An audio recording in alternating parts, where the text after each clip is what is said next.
YCP రెచ్చగొడుతోందని మంత్రి నారాయణ మండిపడ్డారు. రైతుల మధ్య విభేదాలు సృష్టించి విధ్వంసం చేయాలని చూస్తున్నారని ఆరోపించారు. ఇక నిర్మాణాలు పూర్తవుతుంటే రైతులకు తిరిగి భూములను ఎలా ఇచ్చేస్తారని ప్రశ్నించారు. వాళ్ళకి ఇవ్వాలనుంది, రెచ్చగొట్టే ప్రయత్నాలు చేస్తున్నారు.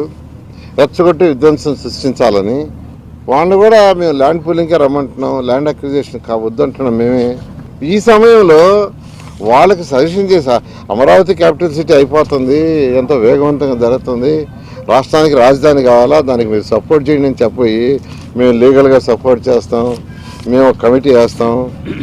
అసలు వచ్చి చూస్తే కదా వాళ్ళు భూమి ఇచ్చారు, లేఅవుట్స్ చేసాం, ప్లాట్లు ఇచ్చాము, రోడ్లు వేసేస్తున్నాం, ట్రంక్ రోడ్స్ వేస్తున్నాం, లేఅవుట్స్ రోడ్స్ వేస్తున్నాం, అన్ని కావాల్సిన ఇన్ఫ్రాస్ట్రక్చర్ మొత్తం ఇస్తున్నాం. అవన్నీ పగలు కొడతాడా, అవన్నీ తీసేస్తాడా? చెప్పండి, అది చెప్పాలి కదా. ఇప్పుడు 350 కిలోమీటర్లు ట్రంక్ రోడ్స్ వేస్తూ 1500 కిలోమీటర్ ట్రంక్ రోడ్స్ వేస్తూ దాంట్లో యూజిడి వేస్తున్నాం, రీసైక్లింగ్ వాటర్ మళ్ళీ దానికి లైన్స్ వేస్తున్నాం. తర్వాత స్టామ్ వాటర్కి అంటే వర్షం నీళ్ళు పోయేదానికి అండర్ గ్రౌండ్ లైన్స్ వేస్తున్నాం, డ్రింకింగ్ వాటర్ లైన్స్ వేస్తున్నాం, ఎలక్ట్రికల్ లైన్స్ వేస్తున్నాం, కేబుల్స్ వేస్తున్నాం. ఇవన్నీ తీసేస్తారా? తీసేసి మళ్ళా రోడ్లన్నీ చెడగొట్టిస్తారా? ఏదన్నా మాట్లాడేటప్పుడు ఒక ఆలోచనతో, ఒక ముఖ్యమంత్రిగా పనిచేస్తున్నవాడు ఆలోచనతో ఏదైనా మాట చెప్పాలా. అంతేగాని నేను రాగానే అన్నీ నీకు ఇచ్చేస్తానంటే ఎలా జరగద్ది?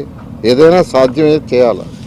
పరిరక్షణ కమిటీ వేయటం, లీగల్గా సపోర్ట్ చేస్తాం, మీరు ఫైట్ చేయండి, అమరావతిని ఎట్టయినా ఆపేయాలా. మాకు చట్టాల మీద నమ్మకం ఉంది, కోర్టు మీద నమ్మకం ఉంది.